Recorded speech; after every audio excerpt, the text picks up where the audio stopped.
بسم اللہ الرحمن الرحیم۔ صرف 5 منٹ کا مدرسہ قرآن و حدیث کی روشنی میں۔ نمبر 1، اسلامی تاریخ۔ عام الحزن، غم کا سال۔ رسول اللہ صلی اللہ علیہ وسلم کی زوجہ محترمہ حضرت ختیجہ رضی اللہ تعالی عنہا اور چچا ابو طالب ہر وقت آپ صلی اللہ علیہ وسلم کا ساتھ دیا کرتے تھے۔ ایک مرتبہ ابو طالب بیمار ہو گئے اور انتقال کا وقت قریب آ گیا۔ آپ صلی اللہ علیہ وسلم نے فرمایا، اے چچا، ایک مرتبہ لا الہ الا اللہ کہہ لو تاکہ خدا کے سامنے تمہاری شفاعت کے لیے مجھے دلیل مل جائے۔ لیکن ابو جہل اور عبداللہ بن امیہ وغیرہ نے کہا کہ ابو طالب، کیا تم عبد المطلب کے دین کو چھوڑ دو گے؟ ابو طالب نے کلمہ پڑھنے سے انکار کر دیا اور آخری لفظ جو ان کی زبان پر تھا وہ یہ ہے کہ عبد المطلب کے دین پر ہوں، اور انتقال ہو گیا۔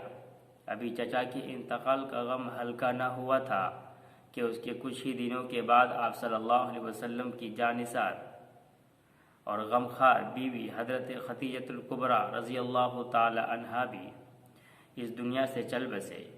اس طرح ایک کے بعد دیگرے نے دونوں کے انتقال کر جانے سے آپ صلی اللہ علیہ وسلم پر رنج و غم اور مصیبت کا ایک پہاڑ ٹوٹ پڑا، کیونکہ آپ صلی اللہ علیہ وسلم کی دعوت و تبلیغ کے ہر مرحلے پر ابو طالب اور حضرت ختیجہ رضی اللہ تعالی عنہا دونوں آپ صلی اللہ علیہ وسلم کا ساتھ دیا کرتے تھے، اور حضرت ختیجہ رضی اللہ تعالی عنہا تو ہمیشہ آپ صلی اللہ علیہ وسلم کی مدد کرتی تھی اور پریشانی کے وقت بہترین مشورے دیا کرتی تھی۔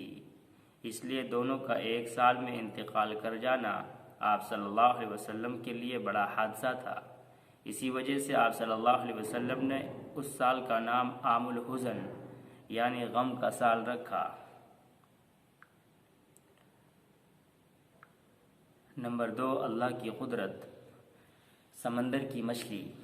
جس طرح اللہ تعالیٰ نے ہمارے لیے زمین پر بے شمار غذائیں پیدا فرمائی، اسی طرح سمندر میں بے شمار قسم کی مچھلیوں کو ہمارا غذا بنا دیا۔ لوگ ہزاروں سال سے سمندروں مچھلیوں کا شکار کر کے اپنے غذا حاصل کر رہے ہیں، لیکن آج تک مچھلیاں ختم نہیں ہوئی۔ اور عجیب بات یہ ہے کہ کھارے اور میٹھے سمندر کی مچھلیوں کے ذائقہ میں کوئی خاص فرق نہیں ہوتا۔ بے شک یہ اللہ کی قدرت اور بندوں پر اس کی بڑی عنایت ہے، جس نے ان کے لیے مچھلی جیسی اہم غذا کا انتظام فرمایا۔ نمبر 3، ایک فرض کے بارے میں سچی گواہی دینا۔ قرآن میں اللہ تعالیٰ فرماتا ہے، اے ایمان والو، انصاف پر قائم رہتے ہوئے اللہ کے لیے گواہی دو، چاہے تمہاری ذات، والدین اور رشتہ داروں کے خلاف ہی کیوں نہ ہو۔ سورہ نساء۔ خلاصہ، سچی گواہی دینا اور جھوٹی گواہی دینے سے بچنا ضروری ہے۔ نمبر 4، ایک سنت کے بارے میں بیت الخلاء جانے کا طریقہ۔ رسول اللہ صلی اللہ علیہ وسلم جب استنجا کے لیے تشریف لے جاتے تو چپل پہن لیتے اور سر کو ڈھانپ لیتے۔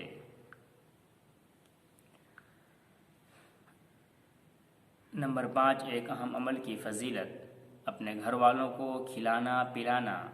رسول اللہ صلی اللہ علیہ وسلم نے فرمایا، جو تم نے خود کھا لیا وہ تمہارے لیے صدقہ ہے، اور جو کچھ تم نے اپنی اولاد کو کھلایا وہ تمہارے لیے صدقہ ہے، اور جو کچھ تم نے اپنی بیوی کو کھلایا وہ تمہارے لیے صدقہ ہے، اور جو کچھ تم نے اپنے خادم کو کھلایا اس میں بھی تمہارے لیے صدقہ کا ثواب ہے۔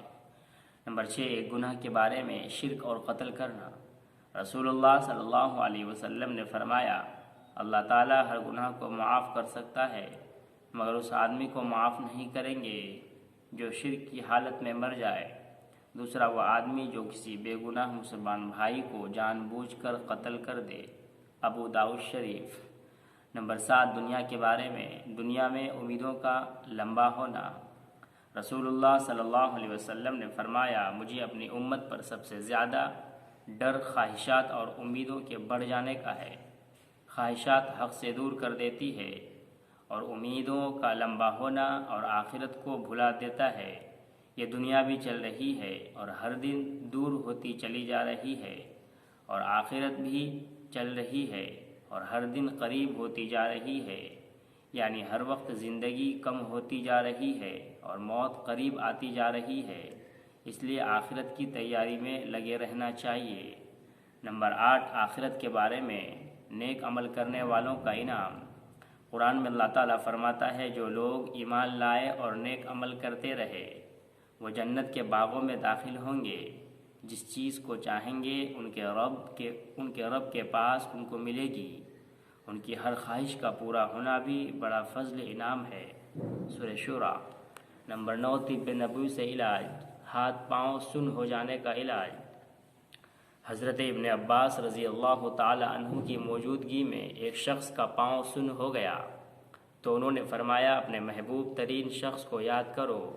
اس نے کہا محمد صلی اللہ علیہ وسلم، تو وہ ٹھیک ہو گیا۔ نمبر 10، قرآن کی نصیحت۔